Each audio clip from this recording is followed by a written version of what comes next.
I cannot tell you the number of people who say, "I'm just glad you're back." When devastation hits a community, that's how you want it to respond, right? You want people to come together and be stronger because of it. And that's what happened. And that's what we're super thankful for. All right. Welcome back, everybody, to another episode of the Startup Junkies Podcast. Thank you for tuning in, however, and from wherever you're tuning in with us today. I'm joined by my co-hosts this morning, Jeff Amerine and Harrison Kitson. How's it going, guys? Fantastic. Glad to be here. Likewise, it's Friday Junior all day long. Friday Eve. We got some Arkansas baseball coming. Absolutely. And we're excited to be joined by our guest today, Travis Hester of Eat My Catfish. Travis, how's it going? Really good. Friday Eve is good for us because you know what happens on Friday around here? It's Fish Friday. Oh, I love to hear that. That's awesome. So before we dive in, Travis, tell us a little bit about Eat My Catfish for those listeners who are, may not be familiar. Maybe they're listening from, India right now because we are a worldwide show. Yeah. Well, we started 15 years ago out of a food truck. I was 24 years old. Had cooked catfish once in my life. And then just kind of steadily grew from there. Opened up our first restaurant. Now have 8 restaurants, 4 food trucks, largest supplier of crawfish and catfish in the state of Arkansas. Just keep on keeping on right at this point. That's awesome. What compelled you to go down that road? I mean, what made you think, gee, this looks like an opportunity? Talk a little bit about that. Yeah, that was 2008. We all know 2008 was a great year, especially if you're working in subprime finance like I was a couple years out of college. I was working in Dallas. I really had gotten my ultimate job I thought I needed out of college and making great money, but I decided real quickly I didn't want to work in corporate America and sit in a cube, even if I did get to throw a football and wear shorts every day in the office. But so I'd met my future wife there in Dallas. We were both from Saline County, Arkansas. She moved back, and y'all know what happens when that happens. When you're 23, 24 years old, you chase them. So I chased her back to Arkansas. And everybody was like, all right, Travis, you went off, you got this good degree. What are you going to do now? And I said, I'm going to buy a food truck and sit on the side of the road and sell catfish. But really the idea, there's a lot of ideas that had gone through my head at that point, but the initial startup cost during a bad recession economy, I'd paid off my student loans, luckily at that point, but I didn't want to go into a bunch of debt. I had a lot of people tell me, well, at least if you fail now, you're 24 and you can recover quickly, which I didn't feel like was a good vote of confidence. But, it was just we felt like it was a good product. It was a low barrier entry market. I always loved to cook. I came from what I call the iconic Southern family where my grandma had plate dinners on the table from the vegetables from the garden, the beef off the cattle. My grandpa was an outdoorsman, so he would go shrimping and red fishing in the Gulf. He would hunt deer, fish, whatever, but he always brought it home and cooked it, right? And so all that was ingrained in us. And so I took what I knew from those good Southern cooks and put it in a food truck.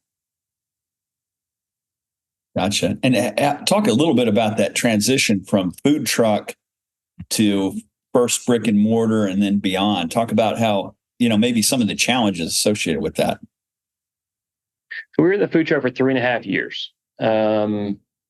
Literally, I got the first case of catfish, Jeff, and I called the guy back who sold it to me. And I said, all right, I've got the fish. Now, what do I do? Because I had no clue. I didn't have a clue. I had to cook the fish, filter the fryer, running register. I had no clue.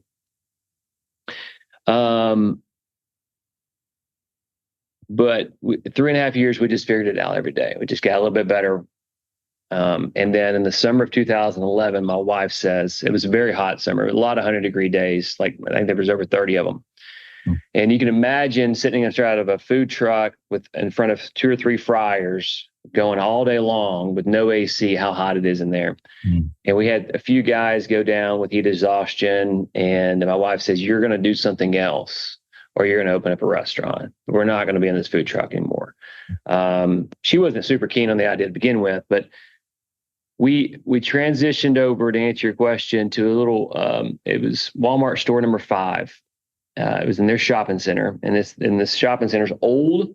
You drive in and go down a hill, and it was an L-shaped. And we all know the best place to be in an L-shaped shopping center is in the corner, right? Especially if the corner is recessed back in, you can't even see the storefront. So that was a location I picked. But when I went in there, it had not been leased for 6 years. But it had this, since it was recessed in, and the ceilings of there were, it was in the patio area, but it was really high. And I thought, man, this would be a great patio. And it was 1,800 square feet. I was like, we'll take it, and in 55 days, me and my dad, who was a home builder, we built it out. No days off, 55 days straight. We turned it in a non-restaurant into a restaurant. It had gray floors, painted, had tan walls with nothing on them. But I could not have been more proud of those 55 seats we had in there. And it was an instant, people were happy because they'd been sitting on picnic tables for 3.5 years. They were happy for us. There's so many people that still come in our stores today that say, I ate out of the food truck. And it's prideful for them because they supported somebody. And that's, our story is what propels us, because people are drawn to it. We're fortunate to have a story worth telling. Well, I was late to the party. It took the Fayetteville store to get me on the Eat My Catfish bandwagon. I don't know what store number that was for y'all. 5. Okay. And we're at 8 now, you said? Yes, sir. That's awesome. But I'm hooked, especially this time of year. Crawfish season is one of the best times of year. So I will say that I'm a big fan. So I'm glad you took that leap and transitioned to the brick and mortars, because I've been enjoying myself at them. Yeah. Well, the whole crawfish thing is, I think a lot of times we get started in business, we go one direction, and sometimes we have tunnel vision. We don't think about the opportunities, but that opportunity was kind of wild. We'd been in the food truck for a couple of months. So I was at a backyard party on a Sunday. We were closed on Sundays at the time. And this guy I was friends with walked up and said, "Man, you ever thought about doing crawfish?" I was like, not really. He's like, "Well, my ex-wife cousin's brother, he lives in Louisiana. He hauls crawfish up to Arkansas. You should call him." And then that light bulb kind of went off. I was like, maybe I will call him. And I got on the phone with this Cajun who I could barely understand. And what I've learned about Cajuns, they're really good people. They want to help others. They're a lot like Arkansans. But in 30 minutes, he gave me his recipe, taught me how to cook him. He said, "I'll bring you a sack next week." And so he brought me one sack the following week. It went just like that. And we figured out we had an it factor at that point that got people into our business, like you, who probably just come during 6 months of the year for crawfish, but then we can introduce them to those other products that we have. And so that was really the first it factor that we had, came out of that. And so we went from doing, one sack, which is 30 pounds a week. And now we're doing, over 100,000 pounds a year. So we're the largest in the state of importing crawfish. And it is truly farm to table. I deal with a farmer who's when I call him right now, he's probably planting rice. And he just wants to know how many sacks I need. And he's going to put them on a pickup truck overnight. And 6.5 hours later, he's going to be here. They're going to drop them overnight, and we're going to cook them before 72 hours are up, or they're going to die. And so it is amazing, how that has gone from one sack introduced at a backyard party that I never thought about before I went to that party to, just the relationships we have. I would definitely say that's a good point about the id factor, because that was, the first time I went, the reason why. And I feel like so few places either do crawfish at all or do it well. I mean, from East Arkansas, and even in East Arkansas, there's like one place that people go to. It's open 2 days a week, and it's literally in the middle of the rice field. Yeah. So 2 days a week. Hey, how many places they're stupid enough to do it 7 days a week, and in Northwest or even in Central? But what we have found is it's easier to be 7 days a week than it is 2 days a week. Why is that? And so, because we also do fresh catfish. And I'll go back and tell you a quick story. when we started that food truck, before we sat on the side of the road, I went into Benny Keith Foods because I knew I liked one particular farm. Like this catfish tasted better than some of the others. And so he said, all right, well, here's 2 plates. They're from the same farm, same ponds. This one's fresh. This one's frozen. And I tasted them both. And I said, well, man, that fresh is way better. Why would I even think about doing that frozen? He said, well, it's cheaper and it's easier. And 95% of people do it. I said, but it doesn't taste as good. So at that moment, at 24, without knowing, I created a brand based around fresh. And 15 years ago, there were no food trucks in Arkansas. And our connotation of food trucks 15 years ago was the places that we ate at the fair. They were roach coaches. They weren't cool. They weren't innovative. They weren't the places that had grilled cheese or whatever, right? They were roach coaches. So why would I put fresh product in a roach coach? It doesn't make sense. But along the way, we've hit a lot of different just cool fads. And so we were in the food truck before the food trucks. We were in farm to table before farm to table. Like, we've been really fortunate to just kind of be there when they happen. Just I'm thankful for it. But that freshness, we project out 10 days ahead of time, and we forecast all our sales, and have been doing that for 15 years on catfish and crawfish. Crawfish, we don't have to do 10 days. We go 3 days out. But once it goes bad, you can't use it. And so if you close for a day or two, it stops that rotation. And anything what I've noticed, anything that sets that's fresh is not as, even if it's the same age, if it just sits still, it's just not as fresh for some reason. And so it's got to have some rotation. It's got to have some movement to it, and it helps us out. And so that's the reason we're 7 days. What was it at the beginning of your journey when you knew so little about presumably both entrepreneurship and crawfish? What was it kind of giving you that confidence every day to open your doors, thinking at least that you're going to succeed? I've got 2 things there. One, I've always been the hardest worker. I've never been the best at anything. I grew up on a farm, really simple life. I talked about grandma and grandpa, right? But there were aunts and uncles and cousins. My great grandparents also lived on the same farm. I was fortunate enough to live next to them and know them most of my life until about the age of 20. You live on a farm. You just kind of grow up working and taking care of things you should take care of. Every birthday, anniversary, holiday took place around my grandparents' kitchen table, which is probably half the one I'm sitting at right now. So there was just this sense of community they instilled in us.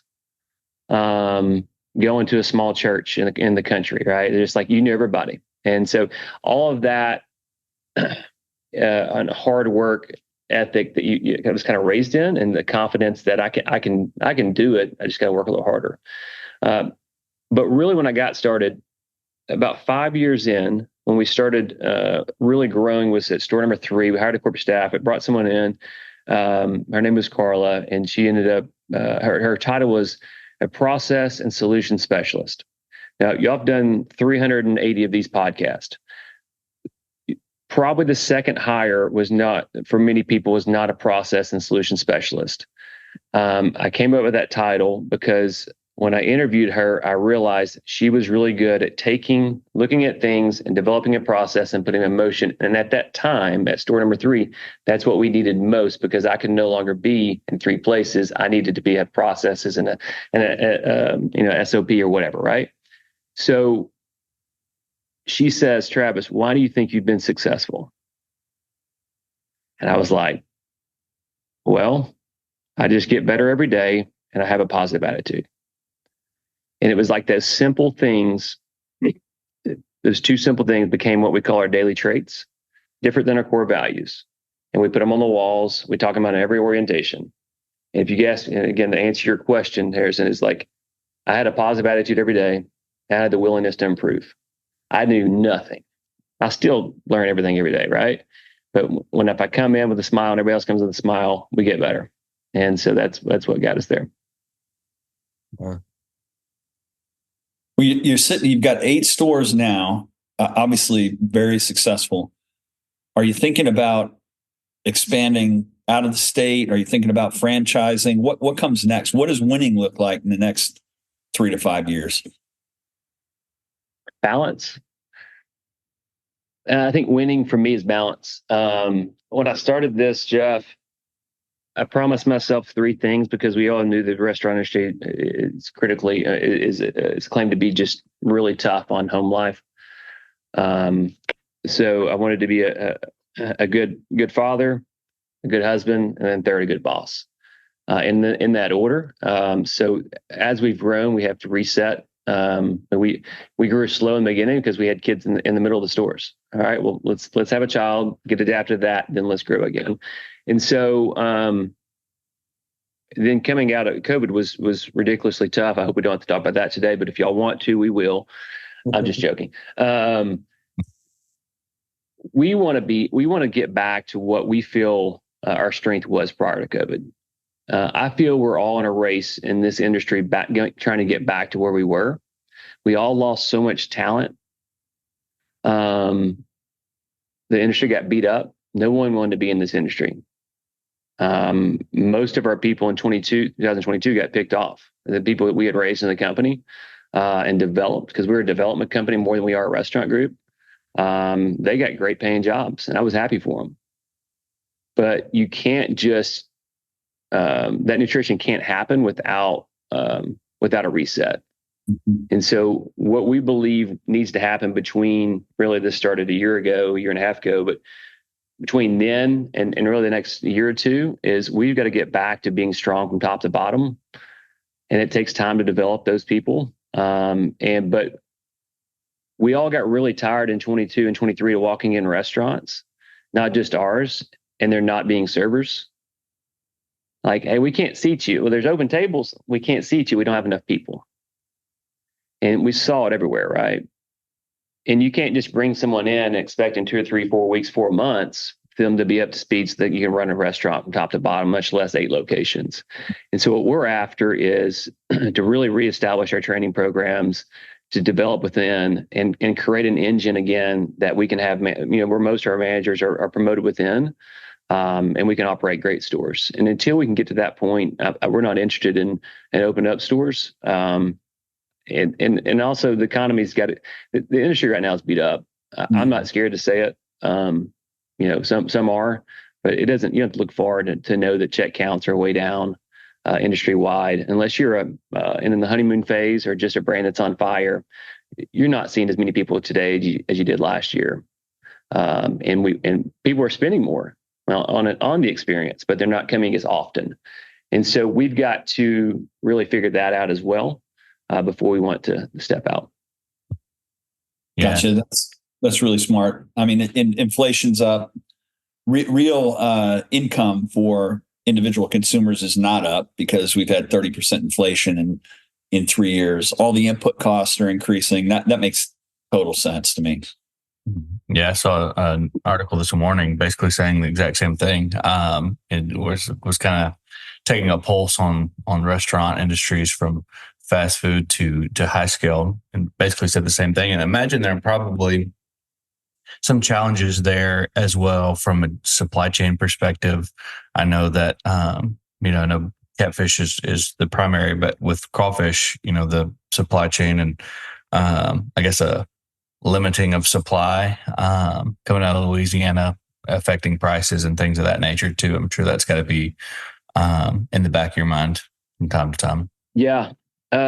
So that's pretty much rectified. I will say one of the lessons we learned this year, we did a lot of PR work after the tornado last year and the death of our vice president. We really wanted to get out in front of it because I wasn't able to tell our story. And so we hired a PR firm to help us tell the story. And we got to January, we're about to open the new store up, and we had based everything around the reopening of our tornado store around the start of crawfish season. Because I pretty much know which day it's going to be every year, even though it's Mother Nature that controls it. And then crawfish wasn't there. So here we are, we planned this 9-month rebuild to this date, and then crawfish isn't there.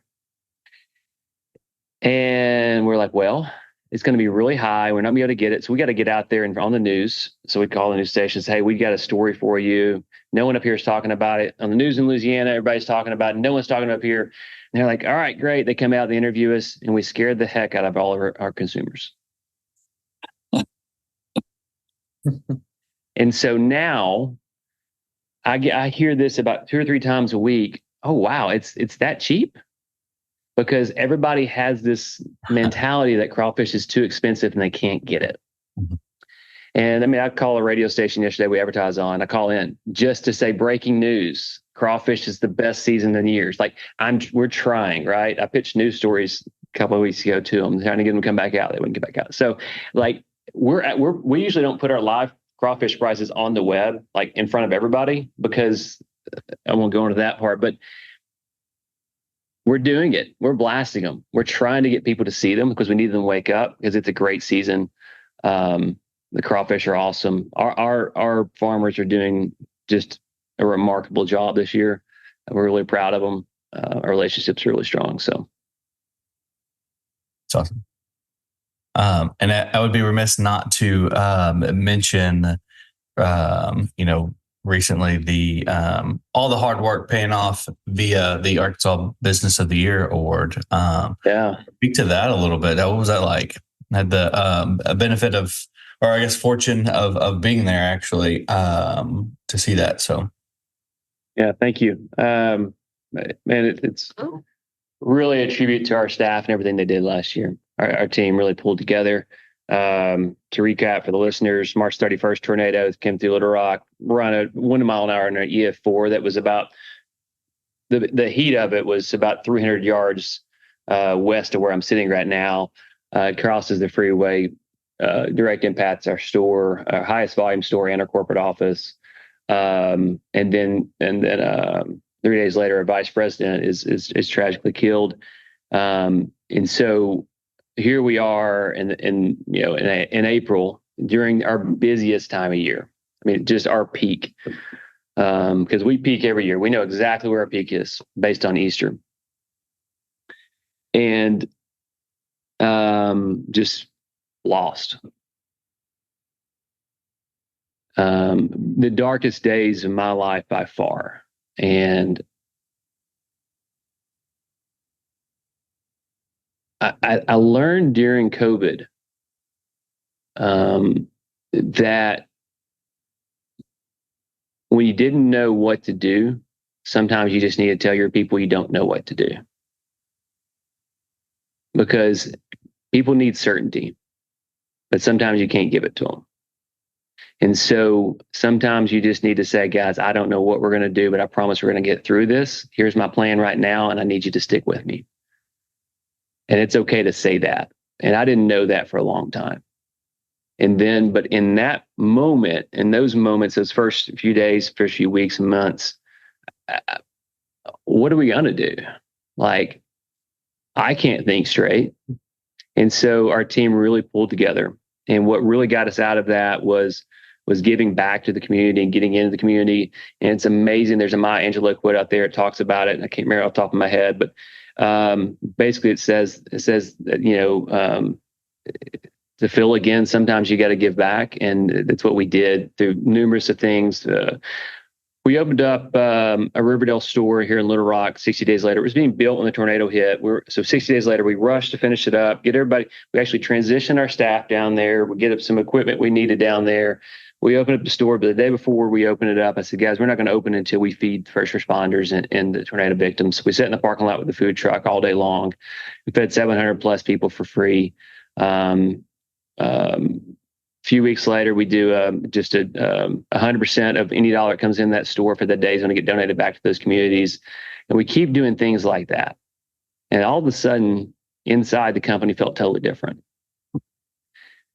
So that was really the key spark. And, you've had a lot of people in this podcast that are super successful. And I think super successful people think they're going to win awards when they're at the peak of their optimization. They're growing great. They don't think about winning awards during tragedy. I know I never did. I never wanted it, but it happened. And I'm super thankful that our staff was there with us and got to feel it. You saw my wife and kids up on stage. We take our kids everywhere. It's a hard business. I want them to see the wins and the losses.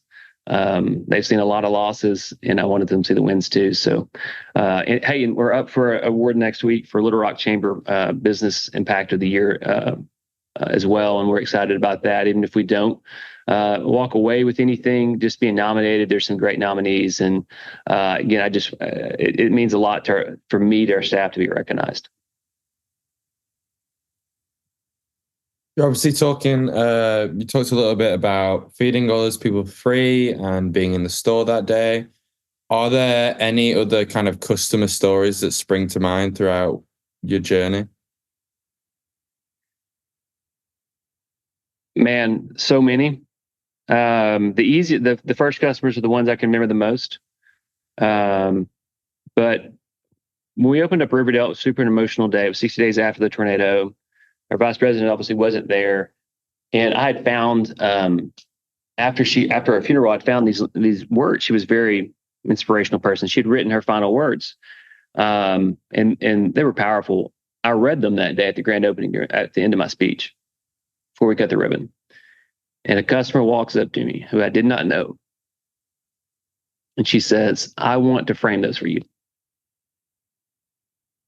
And she did. And she brought them back a couple of days later in a matted frame, and she gave them to me. I had no clue who this woman was. I don't think I've seen her since that day. But there's so many good people out there that have reached out. And when we reopened Breckenridge, then I cannot tell you the number of people who said, "I'm just glad you're back." More empathy than I've ever seen combined in the prior 15 years. People were just happy, and that's the when devastation hits a community, that's how you want it to respond, right? You want people to come together and be stronger because of it. And that's what happened. And that's what we're super thankful for. I think it's definitely a testament to your leadership there too. Just another anecdote, really. I was down there not too long ago, because my mom wanted to go to Costco, and it's the nearest Costco. So we stopped in to Eat My Catfish there, and I'm pretty certain that you were there working in the restaurant too that day. So to have as many stores as you have, and your plate as full as it is, to be running around working in the restaurant on, I think it was a Friday evening, I think is a testament to kind of that leadership too. Thank you. I'll tell you about a cool thing real quick. Talking about not having enough time to do anything. I just took on a new project I think y'all will like. So I posted on Facebook a couple weeks ago randomly in the morning. Does any science teacher would be willing to allow us to come in and bring live crawfish? And I could have booked 20 schools within 24 hours. I'm up to 40 now. So we take in live crawfish. The prime age we think is between 2nd and 6th. And we try to get multiple classes together. So between 50 and 100 kids. They all get to hold a crawfish for the first time. Most of them have never held one before. And then clean their hands up. We talk some more about crawfish anatomy and what makes them live, yada, yada, yada. The process, farm to table. And then they get to eat one too. Most of them have never eaten one. Most of them have never held one. And we end with a little certificate with some facts on back, signed by us. They're a crawfish ambassador. Give them a kids eat free card. Yeah. That's pretty cool. It is amazing. Bonus points if they suck the head. Yeah. Well, I've been asked if they're supposed to. I've been asked what's the black thing on the back of the tail. Yeah, there's a lot. Yeah. But it's been a blast. We've done 5 schools so far. We've got another 9 booked. We get them all in before school's out. But it was just a random idea, and it's how can we get back in the community and give back? It continues to be the theme. And obviously, we're creating a crawfish culture with those students who, if they don't try them at that age, what we've found is when they get to about 7th or 8th grade, they're not going to try them. They're too cool. Yeah. But they try them early on is the key, right? That's great. Cool for crawfish. I've never heard anyone be too cool for crawfish, to be honest with you. Well, how many crawfish did you eat in England would be the better question, Harrison. I have never had crawfish. We'll have to fix that. Change that. Yeah, it might feel as though I'm going against the crown if I don't have a cod or a haddock or something really, really British. But I'd love to try it at some point. I'm surprised, being in Alabama and Arkansas and all across the South, that I've never had a crawfish. But they sound. We'll have to make that an outing. Yeah, that's a fact. I'll to one of Travis's places and do that. Yeah, absolutely. Yeah, y'all come in. It's on me, Harrison. I'll get somebody to train you. Thank you. I appreciate it. We'll have to record that too. Absolutely. Travis, one of the ways we like to land the plane is to just, it's sort of a time machine question, but if you could take all that accumulated wisdom that you picked up during this 15-year journey and go back in time and talk to your younger self about the time that you were making that transition from Texas and working in the subprime industry to come up here, what are the key bits of advice you'd give your younger self? I had someone tell me one time that everyone likes you when you're happy. That was one of the most powerful statements I've ever been told. So and I've talked about positivity, but sometimes just being happy. Taking time in conversations to connect, and not. And Carl, in her final words, said, "Being too busy is effing stupid." And it's kind of like and in there she was talking about just slow down and enjoy the conversation, because people, when you slow down, you connect with them. It's so different. Jeff, I don't worry about my financial ability. I can sit on a spreadsheet all day long and analyze anything and come out with 1,000 facts, right? And bore everyone to death. I worry about my ability to stop sometimes and just have a great conversation with somebody. Not that I can't, but because that's not how I'm wired. And I wish I would have realized that earlier, that I have that ability, and I just need to make sure I do it. That's great. That's great. And you've got 8 locations. What's the best way for our audience to find out more about Eat My Catfish or you? Yeah, eatmycatfish.com. Easy as that. Everything you need's on there. Contact us. Follow us on social for crawfish specials, Facebook, Instagram. All of it's on there. Run some great specials to get people in, like Caleb. That's fantastic. Well, listen, it's your journey is an inspiring journey. A lot of grit and tenacity, and we take great pride in the fact that you're based in Arkansas, and really are appreciative that you came on with us today. This has been great. It's been an honor, and I look up to what you guys do for everybody in the community, especially the startups. I followed you from afar, and then your sister group and Conductor and Jeff Standards down in Conway. I've always thought a lot up to them, and so keep on as well, because there's people out there like me that are trying to start, and you're helping them. You're giving them the confidence. So thank you. Yeah, you bet. Appreciate it, Travis. Thank you. Yeah, thank y'all. Cheers, guys. Bye. We'll be in soon. Count on it. Absolutely. Yeah. Well, Harrison's going to try crawfish. See ya. Bye.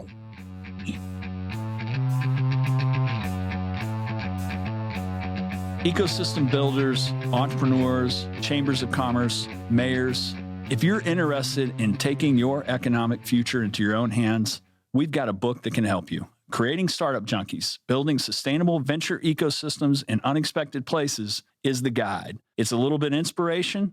It's a little bit toolkit. What it will allow you to do is take your economic future into your own hands and build a sustainable small business, innovation, and entrepreneurial ecosystem in your backyard. If you'd like to hear more, check out creatingstartupjunkies.com. The Startup Junkie podcast reaches over 100 countries and has had over 100,000 downloads. If you're interested in reaching some of the most motivated and engaged innovators and entrepreneurs on a worldwide basis, give us a shout.